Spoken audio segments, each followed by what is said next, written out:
Rajasthan Royals அணிக்கு எதிரான போட்டியில் சென்னை சூப்பர் கிங்ஸ் அணி மேட்ச் பிக்சிங் செய்ததாக எந்தவித ஆதாரமும் இல்லாமல் சிலர் சமூக வலைதளங்களில் பதிவுகளை வெளியிட்டனர்.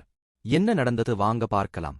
இன்று நடந்த முக்கியமான போட்டியில் ராஜஸ்தான் ராயல்ஸ் அணிக்கு எதிராக சென்னை சூப்பர் கிங்ஸ் அணி ஆடியது. இந்த போட்டி சென்னை சேப்பாக்கம் மைதானத்தில் நடைபெற்றது. இந்த போட்டியில் சிஎஸ்கே தோல்வி அடைந்தால் பிளே ஆப் வாய்ப்பை இழக்கும் என்ற நிலை இருந்தது. இந்த போட்டியில் டாஸ் வென்ற ராஜஸ்தான் அணி பேட்டிங் தேர்வு செய்தது. அந்த அணி 20 ஓவர்களில் 5 விக்கெட் இழப்பிற்கு 141 ரன்கள் மட்டுமே எடுத்தது.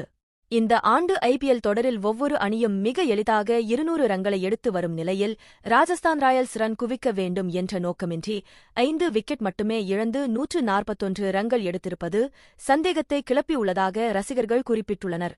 அதை சுட்டிக்காட்டியே இந்த போட்டியில் மேட்ச் பிக்சிங் நடந்ததாக சர்ச்சையை கிளப்பினர். இது பற்றி விமர்சகர்கள் கூறுகையில், இந்த போட்டி நடக்கும் சென்னை சேப்பாக்கம் மைதானத்தின் பிட்ச் பேட்டிங் செய்ய கடினமாக இருப்பதாக குறிப்பிட்டனர். ஆனால் சமூக வலைதளங்களில் சிஎஸ்கே மற்றும் ராஜஸ்தான் அணிகள் இரண்டுமே இணைந்து இந்த போட்டியில் சிஎஸ்கே அணியின் வெற்றிக்காக விளையாடுவதாக குறிப்பிட்டு வருகின்றனர். இந்த போட்டியில் தோல்வியடைந்தாலும் ராஜஸ்தான் ராயல்ஸ் பிளே ஆப் சுற்றுக்கு முன்னேற அதிக வாய்ப்பு உள்ளது. எனவே அந்த அணி சிஎஸ்கே அணிக்கு விட்டுக் கொடுப்பதாகவும் சிலர் குறிப்பிட்டு சர்ச்சையை கிளப்பி வருகின்றனர்.